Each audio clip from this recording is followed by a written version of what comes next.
Multimeters. Let's have a look at some good ones and some bad ones. Let's start with something like this. This is a circuit tester, very useful for finding out whether you have electricity between A and B, that's on the case, this is on the component, and that's all it's useful for. Not totally for fault finding and repairing. The other sort of device we can have is a multimeter.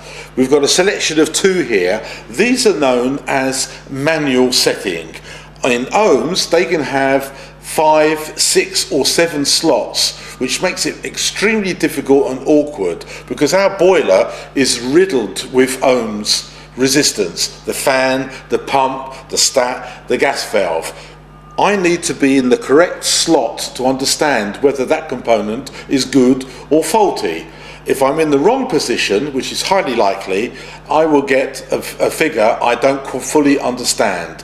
The best one is something like this. This is an auto ranging. I have one slot for ohms. Whatever the display says is the correct value of resistance, and only this should be used in repairing boilers. Continuity with the buzzer has 3 settings.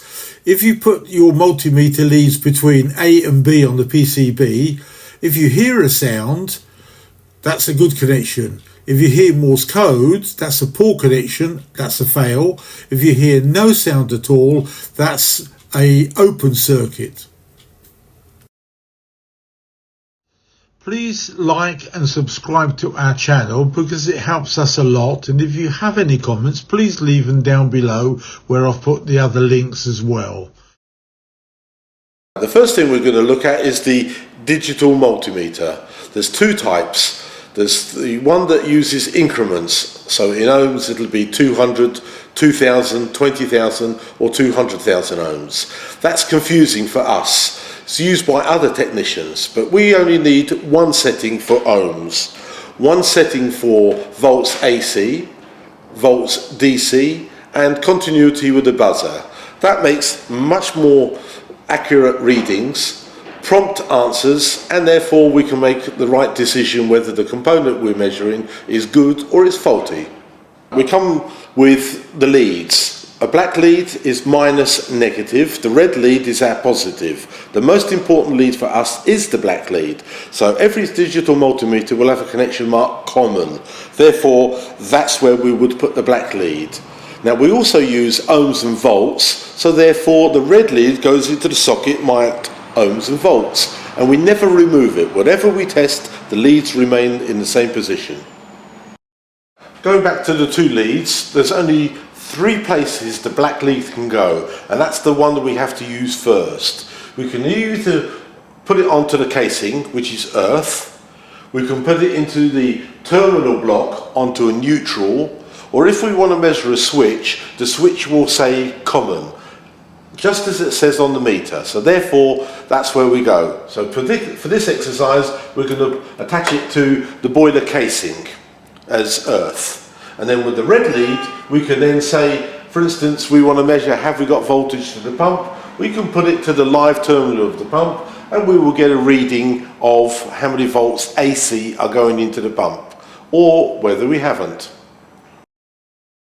We're going to test this switch. As with all switches, whether it's a fan switch or a water pressure switch, they will have the same markings. Common on the top, normally closed, normally open. And the way we test it is to put the selector switch onto the buzzer mode, and that confirms it. So we put the black lead to the top, the red lead next to it, and this switch buzzes. It's a good switch. The schematic drawing of a typical micro switch we can see on the whiteboard. On the top, as usual, the common. That's the wire from the circuit board bringing power into the switch. Normally closed is the normal reset button, and normally open is only activated once the switch is in motion. And that's the wire going back to the board to complete the circuit. So we're always looking for reset, common to closed buzzes, common to open doesn't buzz. So if you reverse NO, no working. Once the switch is activated, then it's on. And that's the principle of a typical micro switch. 3 pins, 3 wires.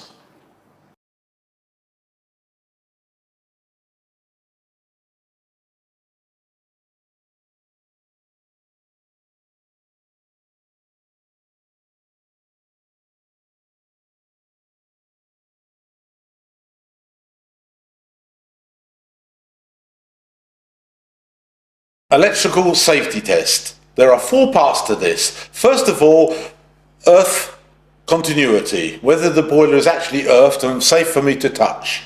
The second one's going to be short circuit, which could blow fuses. The third one is called earth continuity, so that's any component we measure on the live to the casing. And if there is a connection, that will blow a fuse, and there could be more than one component there.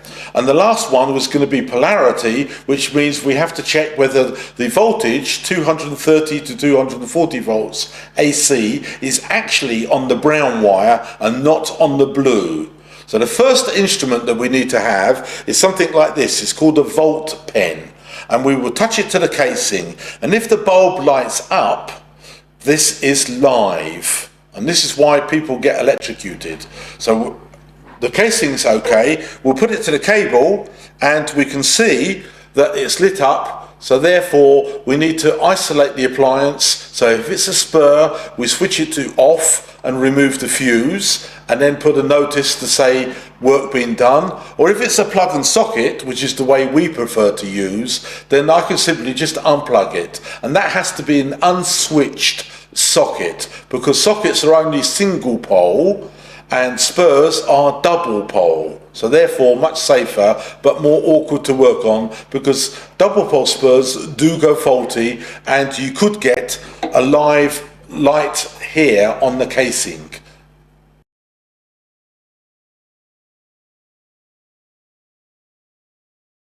The first test we're going to do is earth continuity.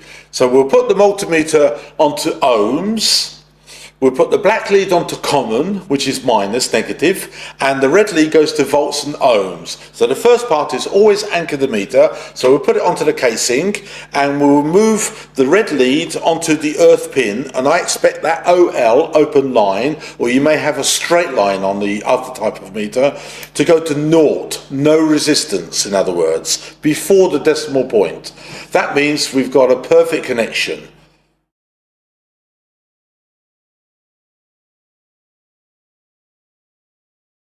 The second test we're going to do is short circuit. So we're still in ohms. What we're going to do now is we're going to put the red and the black pin onto the multimeter connections, and it doesn't matter which way round we go. So what we'll do is we'll just gently press onto the pins of the plug or on the wires, and the meter does not move. That means that we have no short circuit. This is for meters with on-off switches, and the switch is off. Now there are boilers that do have only standby and on, so for them, and also we can do this on this test, is what we'll do is we'll simply switch the meter on and we'll do the same measurement, but this time I will expect to see a display of at least 100 ohms, which will measure the whole boiler. Anything less than 100 means a short circuit. So we'll just attach the 2 pins again, we'll wait for the meter to respond, and we'll make sure that we've got at least 100 ohms before the decimal point. We're reading 126, that means it's a pass. And that concludes short circuit.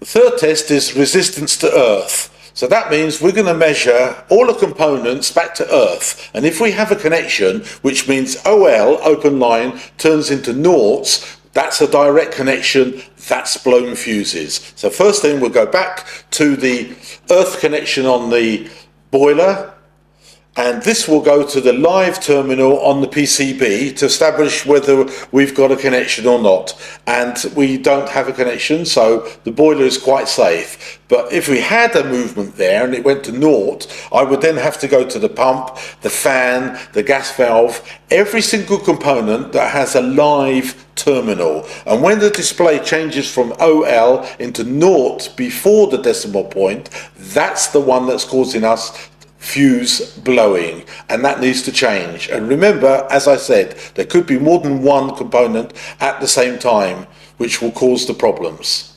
And that concludes resistance to earth. To show you what a short circuit looks like, I've introduced one onto the fan. The most popular component to blow fuses will be the pump, because it uses 1 amp and it has water, gets hot, highly likely to blow fuses. But for simplicity, I've used the fan this time. So now we'll find out whether we've got a short circuit. Again, we go back to the circuit board, live terminal, and if that moves, we've got a short circuit. Yes, we do. So we'll go over to the live terminal on the fan, and if that goes to naught, as it does, that's the bit that's blown a fuse.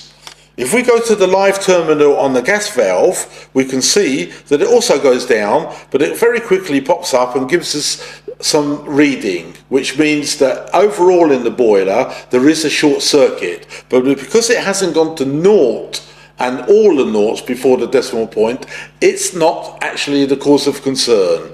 Anything that goes down like the fan did, straight away into noughts, that's the bit we need to worry about. And remember, there could be more than one component going bang.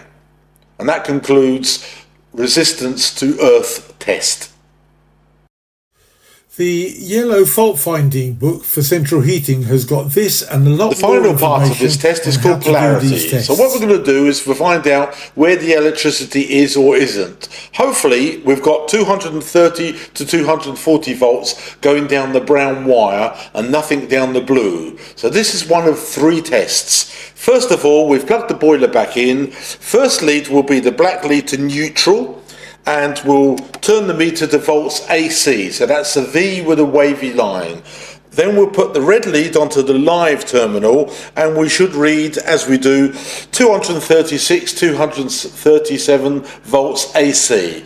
That's a pass so far, but we've still got 2 more tests to do. The second part of this is to try and find out which of the 2 wires. So because the black lead can only go to the casing or neutral, we go back to the casing and we can just put it there as an earth. And we go to the live terminal and we should see the same reading, 236, 237 volts. The last test we're going to do is called leakage, and that's how many volts AC is going down the blue wire. So the black one stays because we put the red lead into the neutral connection. And we read what's before the decimal point, in this case 0, but we are allowed 15 volts. Normally up to 5 we can ignore the reading, but between 5 and 15 that's high leakage, which means that our boiler could be intermittent because it's not correctly wired. Therefore, we need to call an electrician with part P to rectify the fault. It's not a boiler fault, it's a house wiring fault. It could be loose wires, wires that are too short, too thin, cables, anything in the house electrics will cause leakage, which is blue wire to earth more than 5 volts AC.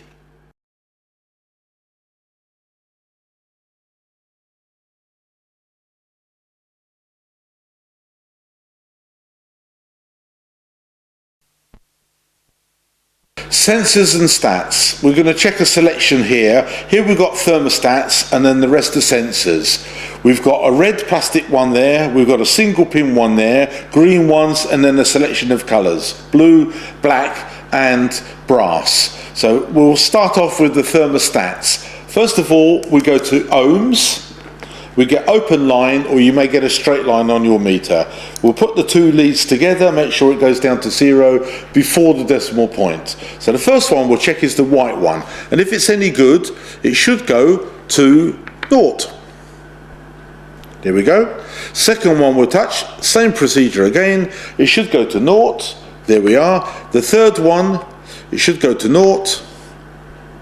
Open line, so that one's popped, obviously faulty there. And the last one, we'll see what the red one does, and we've got a reading of about 12,000 ohms, which is room temperature. So actually, this is a temperature sensor, and the red plastic gives it away. White, black, that's a 100-degree limit stat or overheat thermostat, and one of those was faulty, the one that didn't go to naught, it just stayed as it was. The red button popped out, which means the boiler had cooked and therefore shut the boiler down. We need to replace that with a new one because we don't repair thermostats. The single one we can check again, so what we'll do now is we'll stay on ohms, but we'll just tilt it to the side. The black would normally be on the casing and the pin would be to the edge. A little bit awkward to do, so we'll put that onto there, we'll put that onto there, and we'll see if we get a reading, and if it's any good we should get some sort of about 3,000 to 4,000 ohms, which we've got. And as the boiler gets hotter, the ohms go down and gives less ohms through to the appliance, and the flame is lower. So that's a negative temperature coefficient, which means only valence use these as a rule. Single wire, black lead to the casing, red lead to the terminal, unplug. Now we've got a selection of sensors. We've got some green ones here and some different colours.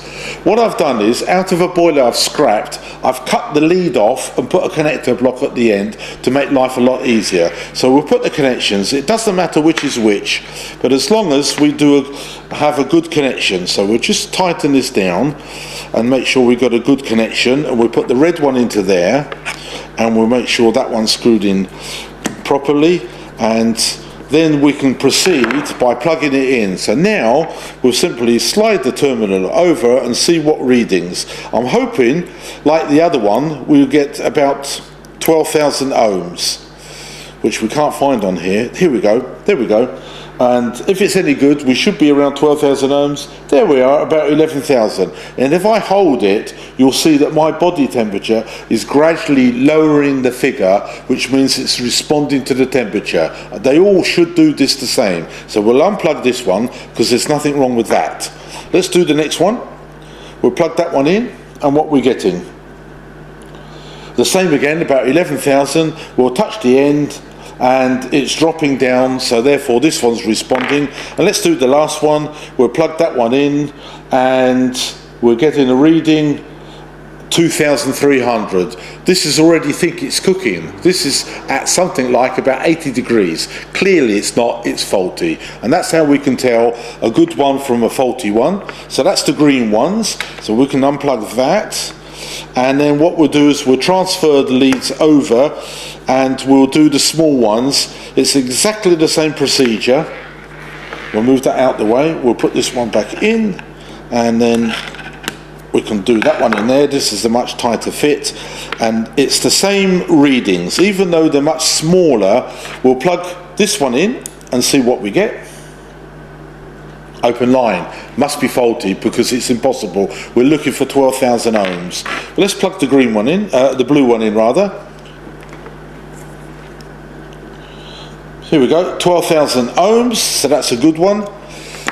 This black one, we'll plug that one in, and we've got another open line. So we've got two faulty ones here, and now we've got a selection of the pins, so we can disconnect this, and then we'll go through each one. So here's our red one that we get. So remember, these are used by Worcester boilers, very popular ones on those appliances. Baxter use them, 12,000 ohms, just the same as these other ones.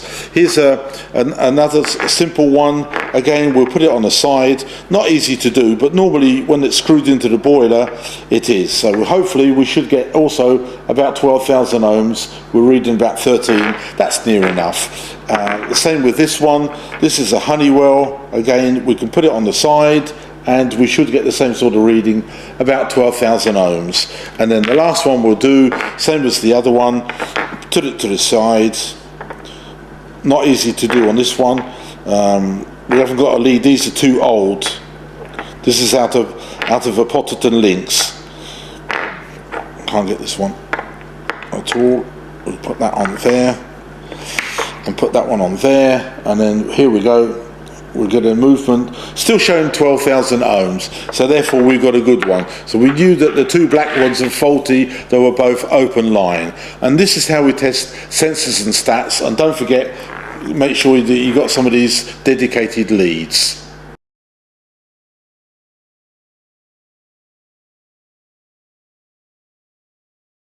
This and all the tests are available on the yellow book. This one is page 68, and it's also available on the app, which I'm going to show you in a second. Please like and subscribe to our channel because it helps us a lot, and if you have any comments, please leave them down below where I've put the other links as well. So all the best and take care. Thanks for watching the video. Don't forget our special offer. Order 2 books for just £40, no VAT, and that includes postage, packing, and we send it to UK postcodes only.